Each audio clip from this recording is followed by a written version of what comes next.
जय गुरु जी, शुक्राना गुरु जी, सारी संगत जी को जय गुरु जी। संगत जी, गुरु जी 777 चैनल पर आप सबका स्वागत है। संगत जी, गुरु जी कहते हैं देर लगेगी मगर सब सही होगा, जो तुम्हें चाहिए न वही होगा। दिन बुरे हैं जिंदगी नहीं, इसलिए सब्र रखो, सब सही होगा। जय गुरु जी। संगत जी, यदि हम किसी बीमारी से परेशान हैं तो जैसे जैसे गुरुजी सत्संग में हमें बताते हैं वैसे वैसे हमें दवाइयाँ लेनी चाहिए। संगत जी, गुरुजी कहते हैं दवाई अपना काम करेगी, मैं अपना काम करूँगा। संगत जी, गुरुजी जैसे बोलते हैं कि दवाइयों को जल प्रसाद से लें, दवाइयों को ब्लेस करके ले, तो संगत जी हमें गुरुजी की बात को माननी चाहिए और जैसे गुरुजी हमें बोलते हैं वैसे ही हमें करनी चाहिए। संगत जी, जब हमें गुरुजी पे विश्वास है तो हमें गुरुजी की बात भी माननी चाहिए। संगत जी, जब हम गुरुजी ने जैसे बोला वैसे हम नहीं करेंगे। संगत जी, कहते हैं ना कि जैसे डॉक्टर ने बोला कि 3 टाइम दवाई लेनी है और हम नहीं लेंगे तो संगत जी हम कैसे ठीक होंगे। लेकिन और गुरुजी ने अगर बोला है कि दवाइयों को ब्लेस करके ले तो संगत जी हमें गुरुजी को ये अरदास करनी चाहिए कि गुरुजी हमारी दवाइयों को ब्लेस करें, हमें ब्लेस करे, हमारे कष्टों को काटे, हमारी बीमारी को दूर करे। ऐसा ही एक सत्संग आंटी जी ने रिकॉर्ड करके भेजा है संगत जी, जिसमें गुरुजी ने कैसे उनके कष्टों को काटा है, कैसे उनके जीवन को खुशियों से भरा है। संगत जी, गुरुजी के वहाँ हर चीज हमें मिलेगी। डॉक्टर जहाँ जवाब दे देते हैं संगत जी, वहाँ गुरुजी ठीक करते हैं। संगत जी, ये एक विश्वास है हमारा अपना परमात्मा के प्रति, अपने गुरु के प्रति, अपने सिवाय के प्रति। संगत जी, कहते हैं ना जहाँ दवा काम नहीं आती वहाँ दुआ काम आती है। इसलिए संगत जी, गुरु जी का मंत्र जाप करे, सिमरन करे, जैसे जैसे गुरु जी बोलते हैं वैसे वैसे जीवन में करते चले जाएं। संगत जी, ज्यादा किंतु परंतु नहीं करें, क्योंकि गुरुजी से ज्यादा हम नहीं जानते। संगत जी, गुरुजी को सब पता है कि आगे क्या होना है, क्या चीजें सही होनी है, क्या गलत होनी है। संगत जी, हम नहीं जानते, इसलिए खुद का दिमाग न लगाए, जैसे गुरुजी ने बोला है वैसे करे। जय गुरुजी। शुरू करते हैं आंटी जी का सत्संग। उससे पहले हम गुरुजी का मंत्र जाप कर लेते हैं। ओम नमः शिवाय, शिवजी सदा सहाय। ओम नमः शिवाय, गुरुजी सदा सहाय। जय गुरुजी। जय गुरु जी, शुक्राना गुरु जी, अनंतम अनंतम शुक्राना। मैं गुरु महाराज का सत्संग शेयर करना चाहती हूँ। शुक्राना सत्संग।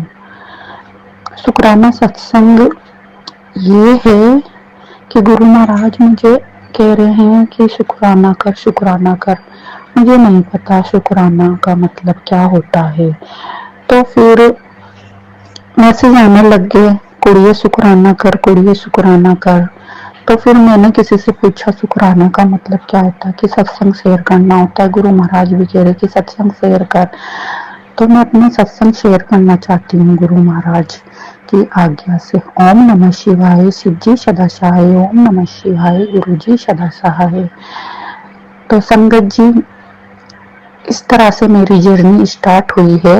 मैं नहीं जानती कि मैं गुरु महाराज से कब जुड़ी हूँ, लेकिन मुझे जोड़ा है मेरी बड़ी सिस्टर ने मेरे को। वो गुरु महाराज से जुड़ी हुई थी तो उन्होंने मुझे भी जोड़ा। तो मैं बोलने लगी कि मेरे पास कोई स्वरूप वगैरह कुछ भी नहीं था गुरु महाराज का। तो मैंने अपनी बहन से कॉल करके बोला गुरु महाराज का मंत्र क्या होता है, तो उन्होंने व्हाट्सएप पे मेरे को गुरु महाराज का मंत्र सेंड कर दिया है। तो फिर मैंने वो मंत्र सुबह शाम दिन में भी सुना करती थी।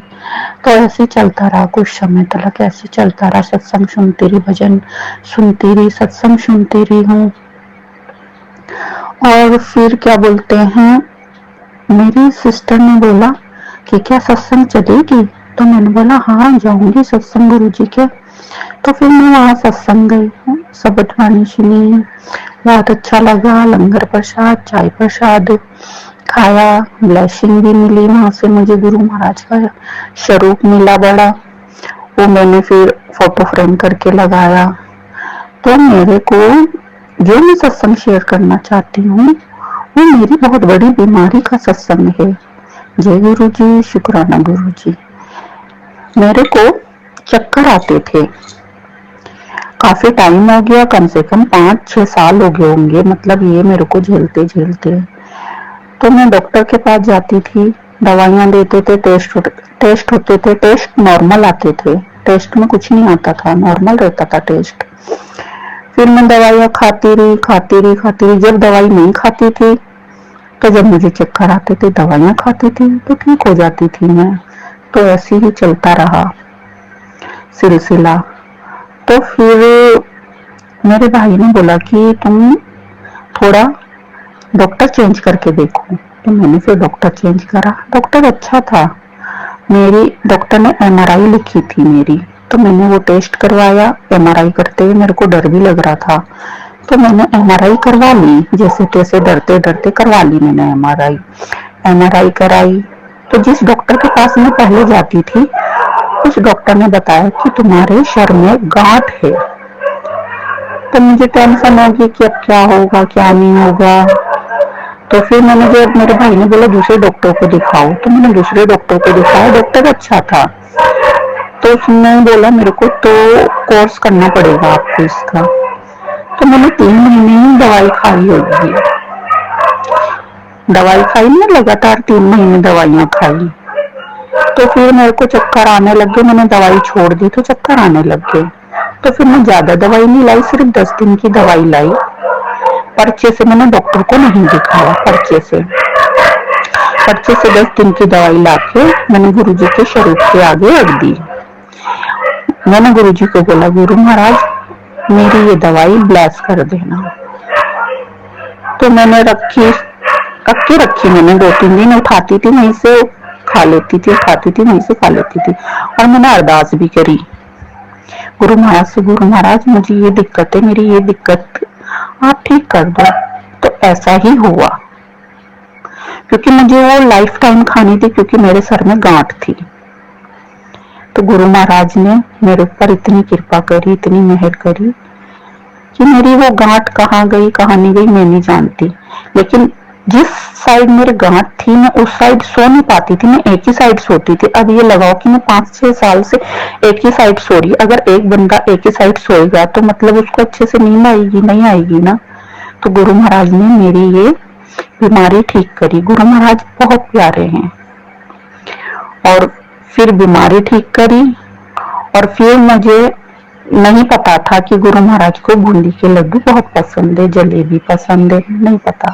फिर दिवाली आई, जैसे सब लोग अपने घर में दिवाली पूजते हैं, लक्ष्मी माता को पूजते हैं, मैंने भी पूजा।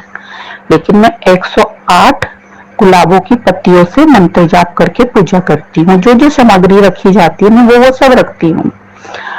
तो मैंने गणेश भगवान जी को बूंदी का लड्डू चढ़ाया, और क्या बोलते हैं, लक्ष्मी माता को सफेद बर्फी चढ़ाई, व्हाइट बर्फी।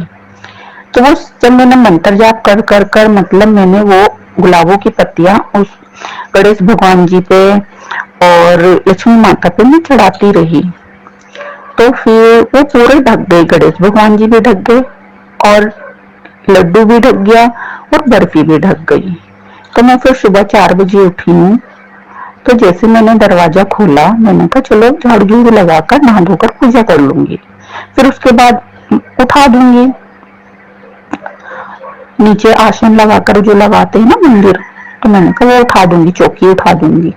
तो जब मैंने जैसे दरवाजा खोल के मैं बाहर गई वॉशरूम के लिए सबसे पहले, तो मेरे पर्दे में बहुत खुशबू आ रही थी।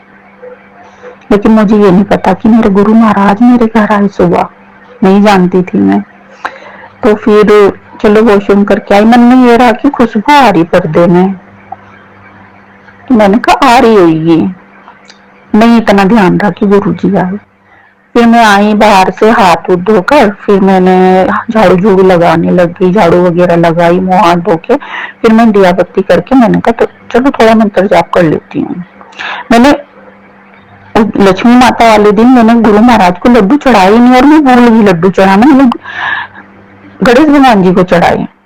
तो वो लड्डू मेरा गुरु महाराज ने थोड़ा बहुत नहीं पूरा आधा खा कर गए हैं। उसकी मैंने फोटो भी रखी है। जय गुरु जी, शुक्राना गुरु जी।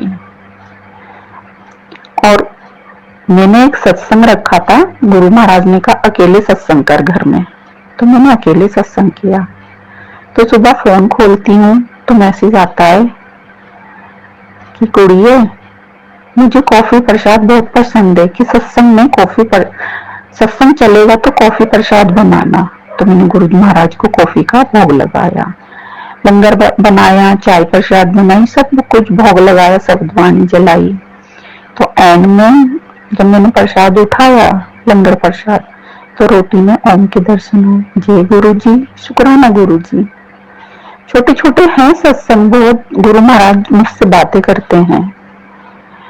तो ऐसे तो सत्संग बहुत लंबा हो जाएगा, मैं अपने सत्संग को यहीं विराम देती हूँ मंत्र जाप से। ओम नमः शिवाय, शिव जी सदा सहाय। ओम नमः शिवाय, गुरु जी सदा सहाय।